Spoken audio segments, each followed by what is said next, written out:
అనుపమ పరమేశ్వరన్ నటించిన సినిమా గురించి మాట్లాడుకుందాము. ఫస్ట్ మూవీ ఆ చేసింది 2016లో. నెక్స్ట్ 2017లో శతమానం భవతి. 2017లో శతమానం భవతితో తను చాలా మంచి హిట్ అందుకుంది. అందుకే మన తెలుగు ప్రేక్షకులు చాలా దగ్గరైంది. అదే 2017లో ఉన్నది ఒకటే జిందగీ అనే సినిమాతో మనం ముందుకు వచ్చింది. నెక్స్ట్ మళ్ళీ రామ్తోన యాక్ట్ చేసి హలో గురు ప్రేమ కోసమే 2018లో రిలీజ్ అయింది. బ్లాక్ బస్టర్ హిట్ అందుకుంది. నెక్స్ట్ 2018లో తేజ్ ఐ లవ్ యూ సాయిధరంతో తీసుకొని చాలా హిట్ అయింది మూవీ కూడా. నెక్స్ట్ మూవీ 2018లో కృష్ణార్జున యుద్ధం నానితో చేసింది ఈ మూవీ. నెక్స్ట్ 2019లో రాక్షసుడు మూవీతో బెల్లంకొండ శ్రీనివాస్తో నటించింది. నెక్స్ట్ 2020లో మణియారియల్ అశోకన్ అని తమిళ మూవీ యాక్ట్ చేసింది. నెక్స్ట్ 2021లో కురూప్. నెక్స్ట్ 2021లో తల్లి పొగదే అని చెప్పేసి తమిళ మూవీ చేసింది.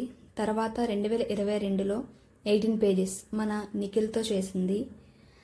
అదే 2022లో రౌడీ బాయ్స్ అనే మూవీ చేసింది న్యూ హీరోతో. రౌడీ బాయ్స్తో ఫ్లాప్ అయిన తను 2022లో కార్తికేయ 2తో బ్లాక్ బస్టర్ అందుకుంది మన నిఖిల్తో మూవీ చేసి.